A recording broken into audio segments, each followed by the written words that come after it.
But today we're going to look at silver and also at gold, but in particular silver. I think silver, as I said a couple of weeks ago, was on the cusp of catapulting towards 50. And yes, it took quite a few years to break 30, right? We tested 30 back in 2020, 21, and then it was only a year or so ago that we are able to break out of it. But now it's accelerating, and I think what it means is that the current fiat currency monetary system, banking system, is under threat. Silver is breaking out, and this time, the banks can't stop it. After decades of manipulation, we're witnessing silver explode through major resistance and race toward the historic $50 level. This isn't just a price move, it's a signal that the global fiat monetary system is cracking at the seams. Today, we're diving deep into Mario Innecco's urgent warning about what this means for your savings, why silver's breakout could be the last chance to secure real money before the system resets, and how you can position yourself before it's too late. Yes, silver is very important, and we're going to look at a few things in relationship to that. But the other thing that I see is that silver might save us.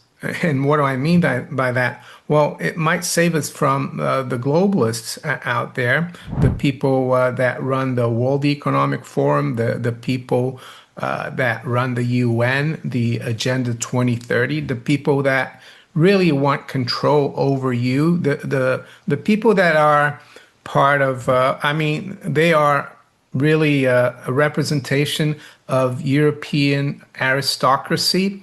But what's that got to do with silver? Well, I think silver could blow them out of the water, figuratively, of course, because no one really cares about silver anymore. No one realizes how important silver is and why they've been suppressing it for almost 50 years now, since 1980. Well, it's because silver is the money of the people, really.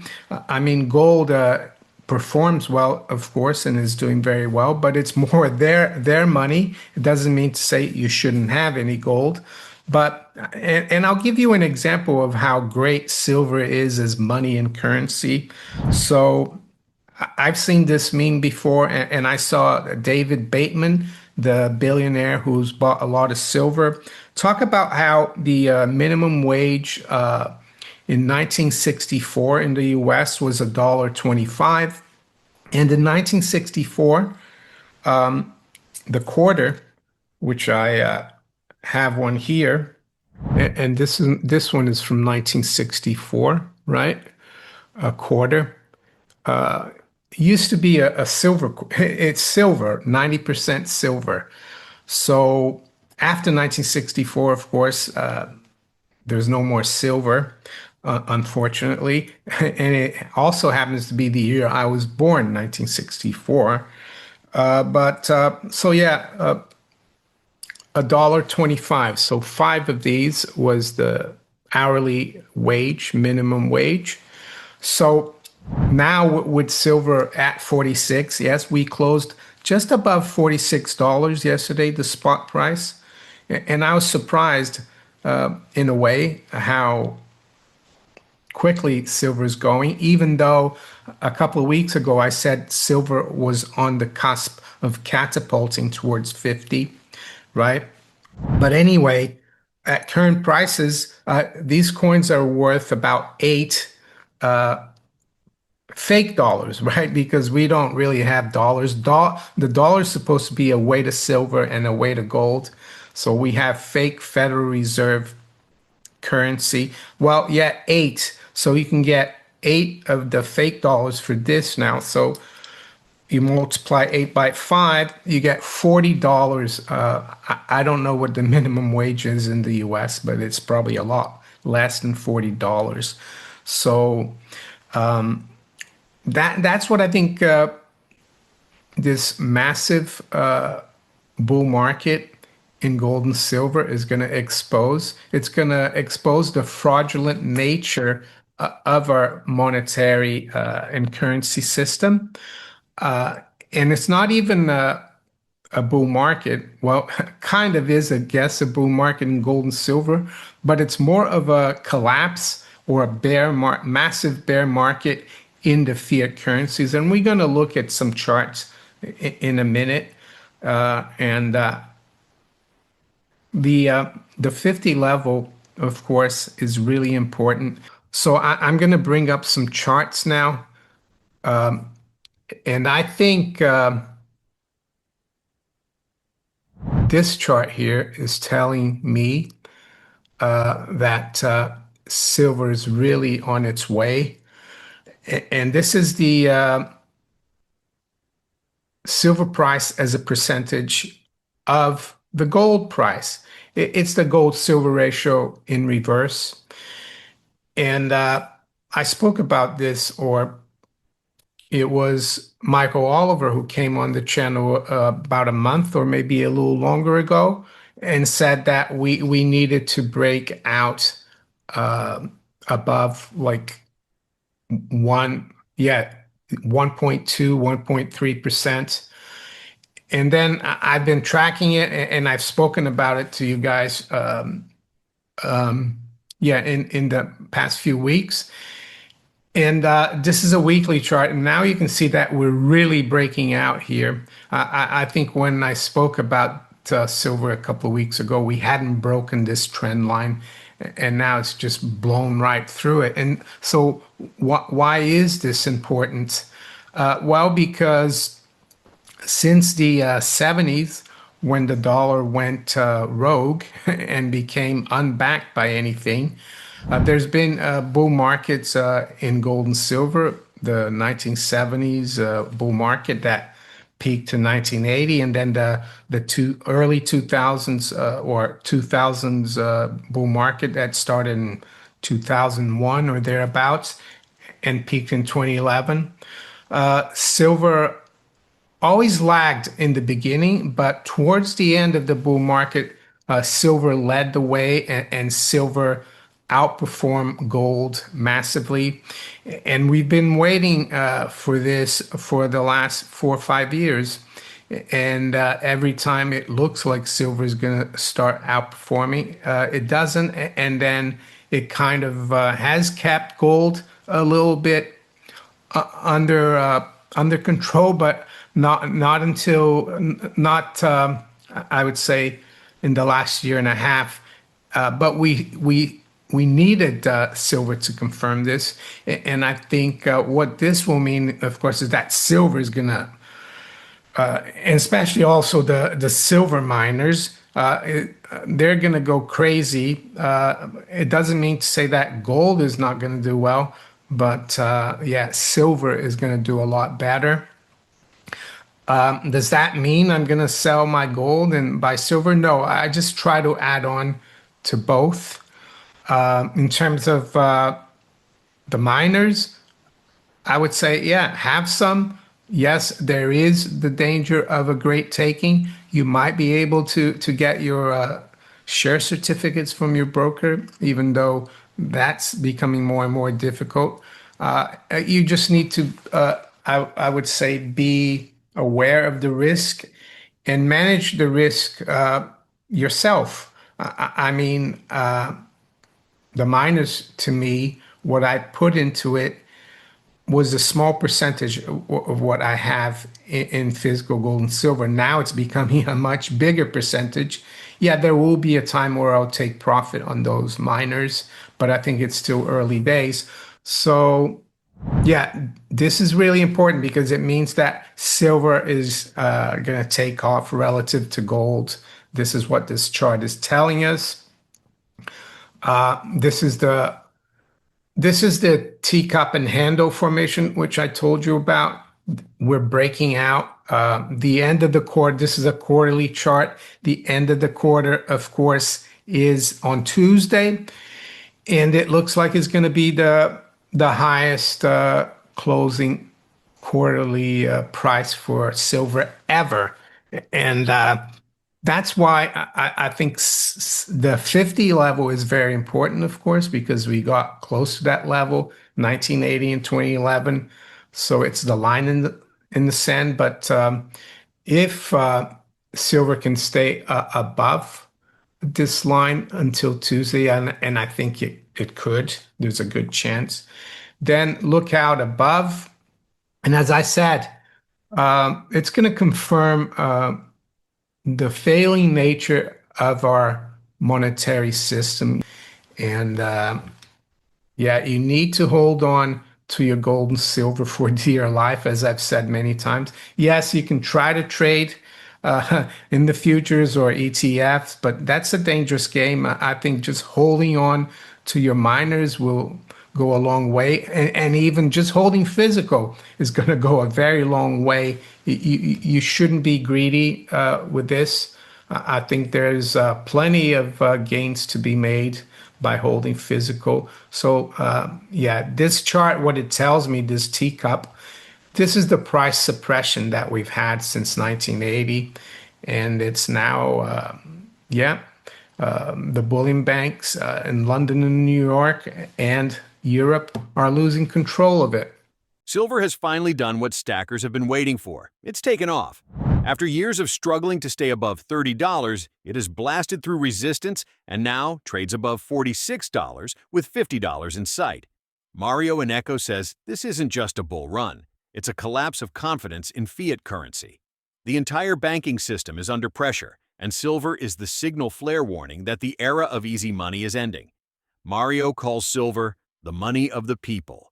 Unlike gold, which he says is more aligned with central bank reserves, silver was historically used in daily transactions, and that's why its price has been suppressed for almost 50 years. He gives a striking example. In 1964, when quarters were still made of 90% silver, 5 quarters equaled the U.S. minimum wage of $1.25.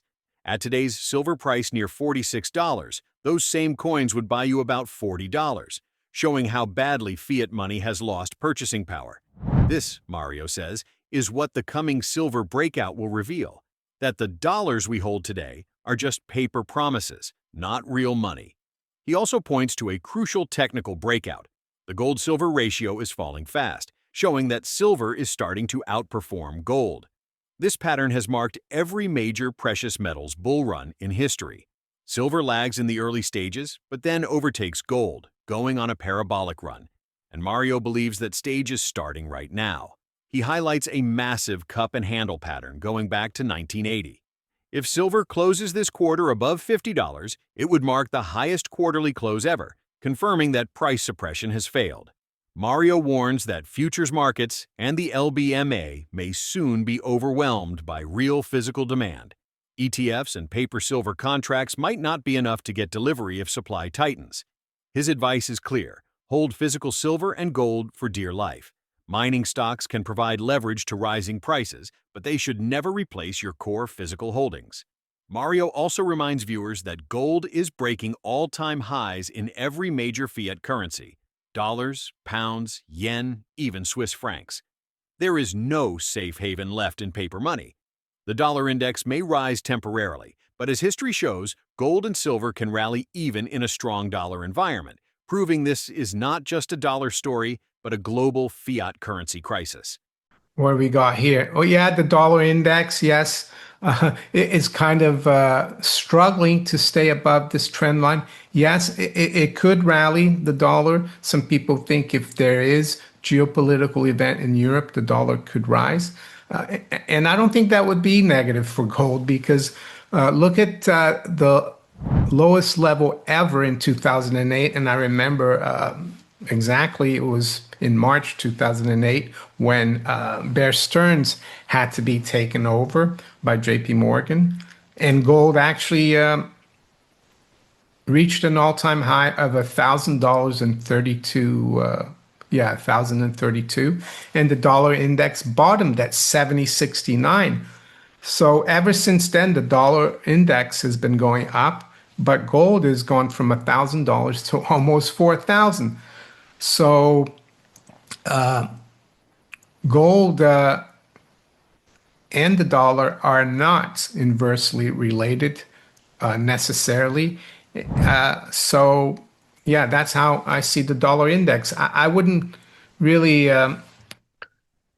put too much importance on the dollar index because it's just measuring the dollar against other fiat currencies that are also collapsing versus gold. And we're going to look at that in a minute. So now I've got the Dow gold ratio, and that's telling me that there's trouble in the stock market as well. Because after the bottom in April, the stock market has been rallying, and the Dow rallied against gold, but it formed a rising wedge, which is bearish, and we've broken below the trend line, and now the Dow is accelerating lower relative to gold. And eventually, I see this ratio, of course, going to at least 1 to 1 in the next few years. So let's continue. This is just a chart of the price of gold going back to the early 70s. It just goes to show you how we're still in the early stages of this breakout. Yes, last year I was looking at 2,700, which was around here. We blew through it and then it retested it, and now it's gone back up above it. And yes, this chart is just very bullish. So let's keep going. I've talked about the price of gold in yen. It's only a matter of time that we reach 600,000. So as I said, all fiat currencies are sinking, and they're all gonna buy a lot less gold, which is a bad thing. It means they're becoming more and more worthless. This is the price of gold in pounds, which closed above 2,800, 2,805. I think the high was around 28, 25 actually. But it's the same setup. I mean, all these currencies are going down the drain, unfortunately. Actually, it is fortunate because that means hopefully that these politicians and stooges will have a lot less power. And I'm not sure they're aware of the fragility of their monetary or fiat monetary system. This is the euro. The euro is blew right through 3,000. We're now at 3,200. And even the venerable Swiss franc closed above 3,000. Gold closed above 3,000 for the first time ever in Swiss francs. So there is no fiat currency haven, not even the Swiss franc. The Swiss franc might be a haven if you think in fiat currencies, but thinking in fiat currencies right now is a really dangerous, totally dangerous and losing proposition, I would say. I want to say there's still time if you've got a lot of fiat reserves in a bank or wherever, and you want to protect it. There's still time, I think, to get some physical gold and silver. I think this market is going to get really wild, and I think the premiums are going to rise quite sharply because we're going to see volatility. And the other thing that I think is going to happen is that the futures market and LBMA, those markets are going to be on their knees because they've been suppressing the price and controlling the price for way too long. And now there's real physical demand for real gold and silver. And that's why ever since 2015, when I started this channel, I always said you need to buy the physical. If you want to defeat the bankers, you need to buy physical. And ETFs are no good. They're no good. They're just bankers like instrument to try to stay in control. This is the moment silver stackers have been waiting for. We are seeing the most important breakout in decades, and if silver can hold above $50 through the quarter's close, the floodgates could open. Premiums will rise, volatility will spike, and those who waited on the sidelines might be locked out of affordable physical silver. Mario's message is simple. Hold on to your gold and silver for dear life. Don't get shaken out by the noise. Don't gamble everything on paper trades. This is about protecting yourself, not just speculating. So here's my question for you. Do you think silver will just stop at $50? Or are we about to see a run towards $75, $100, maybe even higher? And are you still stacking or waiting for a dip that may never come? Drop your thoughts in the comments. I'd love to hear what you're doing right now.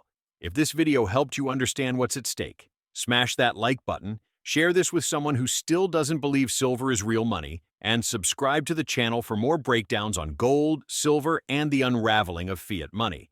This might be your last chance to act before the world wakes up.